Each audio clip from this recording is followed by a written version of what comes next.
What's up, everybody? Movie review time, and today we've got Black Widow with Scarlett Johansson. Finally, been waiting for this movie forever. Obviously, last year with the COVID-19 outbreak, we had a little bit of a delay in this movie coming out. It was supposed to be released to theaters last year, didn't happen. A lot of places went to Amazon Prime, HBO Max, let people do premiere access to their movie releases. Marvel did not. They waited it out, and here they are now, finally released the movie on July 9th. There's two ways to watch it. Go to movie theaters like the good old days, or you can get it on Disney Plus. I chose to go Disney Plus. It's $30 for premiere access. You can watch it up all the way up until the point until it's going to be on Disney Plus, which is in October sometime. So I figured I honestly spent more money going to the movie theater to watch Fast 9 than I did doing this. So it made sense, right? But let's dive into the movie. First thing is first, and we got to get this out of the way. How in the actual hell did I just watch a Scarlett Johansson movie, and Scarlett Johansson as Black Widow at that? Because I could watch her in those Black Widow tights all day long. How did I watch a Scarlett Johansson movie and fall in love with somebody else? My mind is blown, and I've already watched this movie 3 times. I'm obsessing. Florence Pugh, welcome to my fucking life. I wish I would have known about you all along. Never seen anything with this woman in a movie. Did today. She is Scarlett Johansson's sister in the Black Widow movie, and I would cheat on Scarlett Johansson with her sister all day long in this movie. I was as shocked as anybody. Her accent is perhaps the sexiest thing on planet Earth. I am in love with Florence Pugh. I'm going to marry her one day. That's where I'm at with that. That alone is a reason to watch it. You've got Scarlett Johansson. You would think that alone would be the reason to watch it. She's an afterthought when you meet her sister. I don't know why. Maybe it's just me. Absolutely love Florence Pugh, and she did a great job acting. But that accent, my God, must see TV. Now on to the actual movie, okay? I will say this. You do need to watch, obviously, all the other Marvel movies. I feel like that's kind of a trend with most of the other movies from Marvel. It's pretty obvious.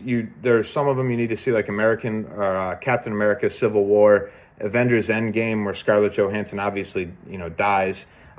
Those things are pretty important in this movie. Oh, you spoiled it for me. Avengers: Endgame. The movie came out 3 years ago. You need to get your head out of your ass, go watch it. It's not a spoiler anymore.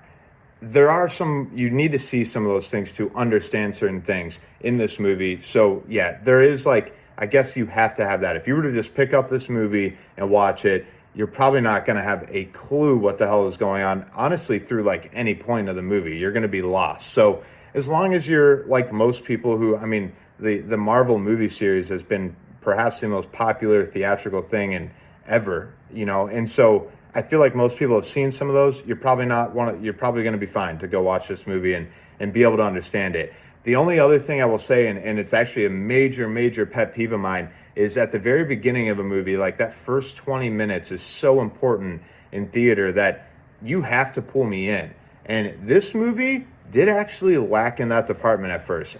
It's not that it didn't pull me in. There was some action, there were some other things that, it was pulling me in, but I had no idea what was going on. This was the first time ever meeting Scarlett or Black Widow's sister or her stepmom, stepdad, the people that raised her. It was the first time meeting or really knowing much of anything, really even hearing about any of these people at all. So with that being said, the very beginning when they are children and when her parents are in play, you don't have a clue what's going on. I didn't even know which child was Scarlett Johansson for, honestly, probably the first 30 minutes of the movie, and that bothered me just a tad bit, just to bring this grade back just a little bit for me. But other than that, this movie is very underrated. I think the action was great. The plot was absolutely incredible. This movie is a must-watch, especially if you are a Marvel fan. So you have to make sure you go check it out. As far as my grading scale goes, I'm actually going to give this, just like most Marvel movies, they find their ways into the 90s.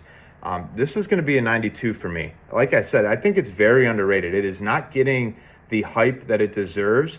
I'm a firm believer in that. It reminds me a lot of Thor Ragnarok. If you watched when that Marvel movie came out, the previews, everything that went on, that movie was not very hyped up. If you ask me, that is a top 5 Marvel movie of all time, and that's impressive considering that you've got, how many Avengers movies where all of the superheroes are involved, let alone just, Thor. So this is very much like that. It's not getting the hype, not getting the recognition that a lot of these Marvel movies get, and I think that's a mistake. I think it's very well deserved. If you have the opportunity, go see it in theaters, go buy it on Disney Plus. It's well worth it, especially if you have any interest in any Marvel movies whatsoever. Florence, Pugh, love you.